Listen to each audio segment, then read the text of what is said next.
All right, this is chapter 3, powers and exponents, and your second lesson, using powers to describe numbers.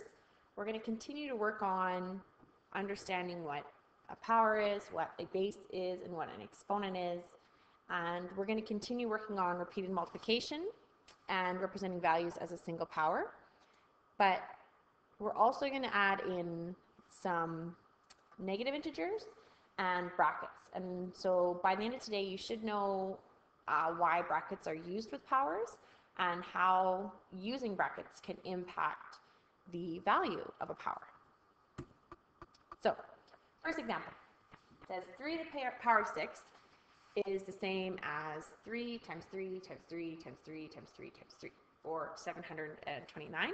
And we had this example in your lesson 1 notes as well. And I want you to think of, are there any other ways using powers that we could show this value?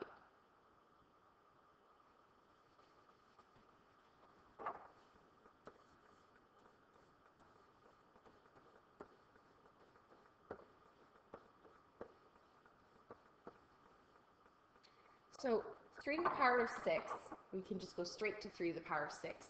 But we could also think of it as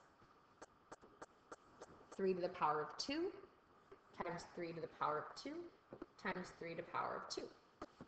So 3 squared times 3 squared times 3 squared. Or we could think of it as 3 to the power of 3 times 3 to the power of 3. Okay. Or we could think of it as 3 to the power of 4 times 3 to the power of 2.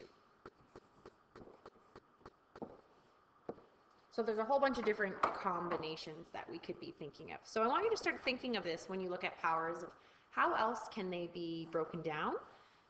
This will be important as we start looking forward in further lessons, not so much for the rest of today's, but definitely going forward. So I want you to have this idea in your head already as we're looking forward. So we're going to write these values as repeated multiplication, and I want you to notice when brackets are used and when brackets aren't used.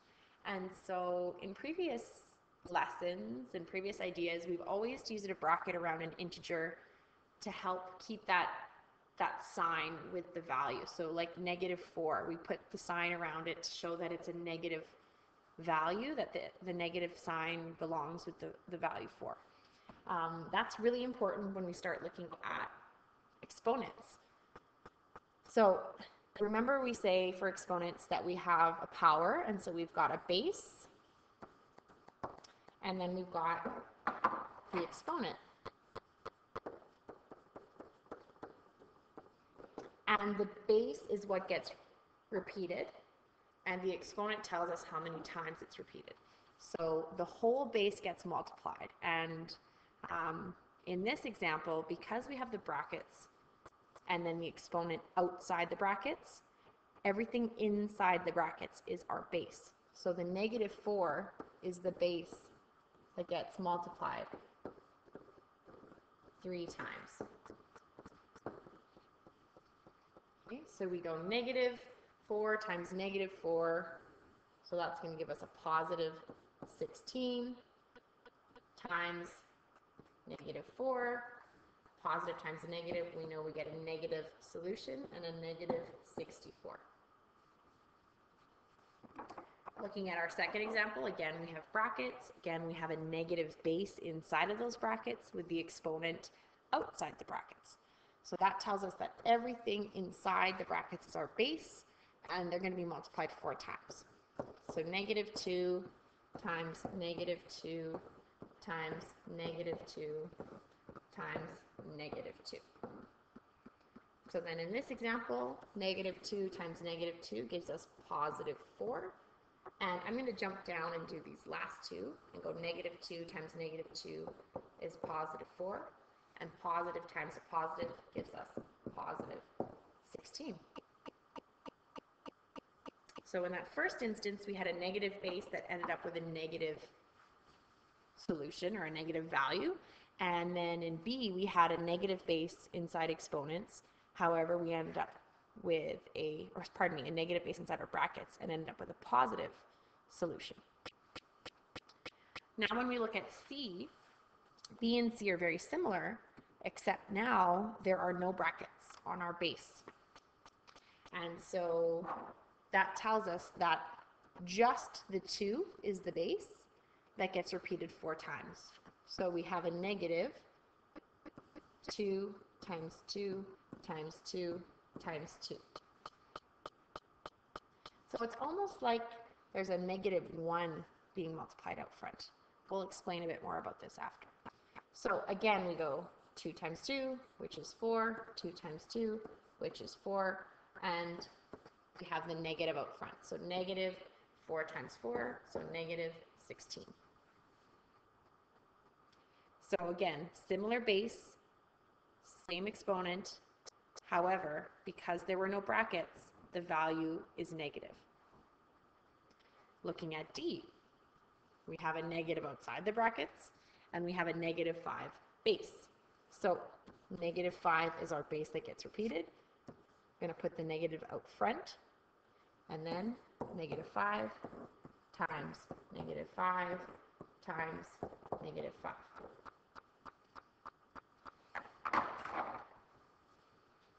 I'm going to leave that negative out front for a second. We know that 5 cubed, or 5 to the power of 3, is 125. It's on our perfect cube table. And negative times a negative gives us a positive, and positive times a negative gives us a negative. So this is a negative 125. But we still have this negative out front. So negative times negative 125, this actually makes it a positive 125. You might be noticing a pattern, or you might be noticing some frustration at this point. We'll talk more about this. So I would like you to decide for yourself if 3 squared is equal to negative 3 in brackets squared. Again, you're going to say yes, it does, and provide some reasoning behind that, or you're going to say no, it doesn't, and provide some reasoning behind that, and we are going to discuss this in class tomorrow. All right, we're going to write this as repeated multiplication, and we're going to see what kind of patterns we notice. So again, the negative 5 is in brackets, so that is our full base. So it's going to be negative 5 times itself 4 times. And so negative times a negative gives us a positive. Negative times negative gives us a positive. So we will have a positive solution. And if you type either of these equations, or pardon me, expressions into your calculator, either bracket negative 5 bracket up arrow 4, or negative 5 times negative 5 times negative 5 times negative 5, you should get positive 625. When we look at B, again, the negative exponent is in brackets, and so the negative base will be repeated 3 times.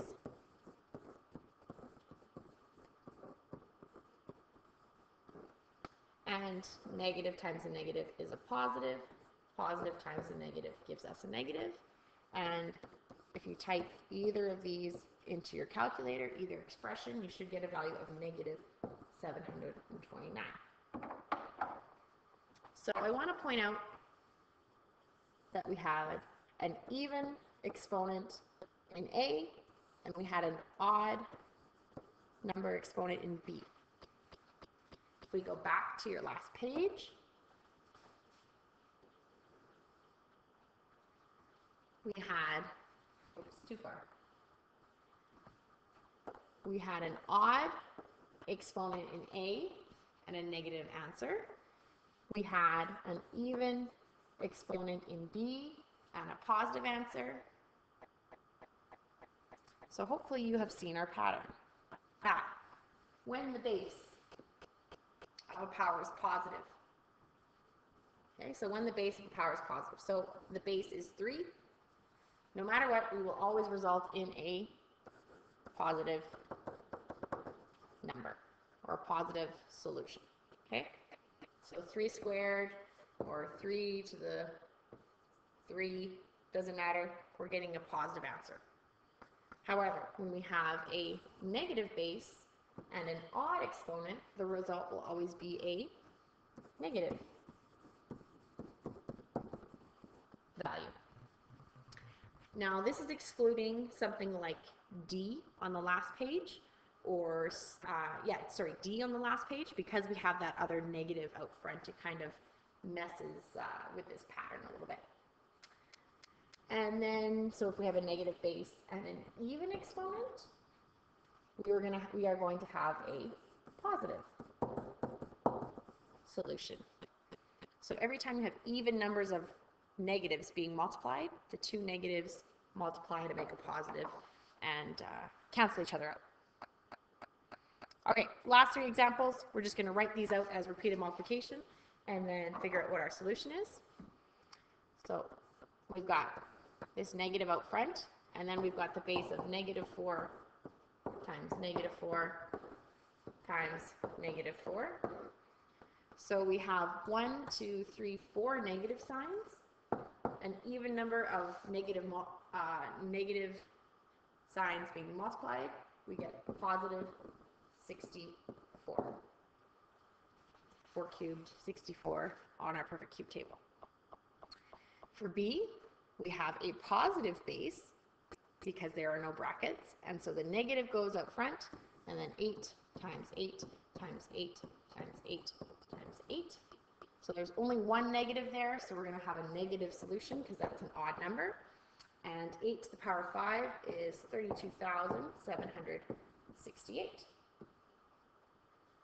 When we look at C, the base is negative and the exponent is even, so we should have a positive solution.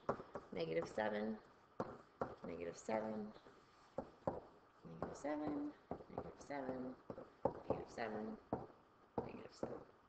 1, 2, 3, 4, 5, 6 times. And these two negatives make a positive, make a positive, make a positive. So we end up with positive 117,649.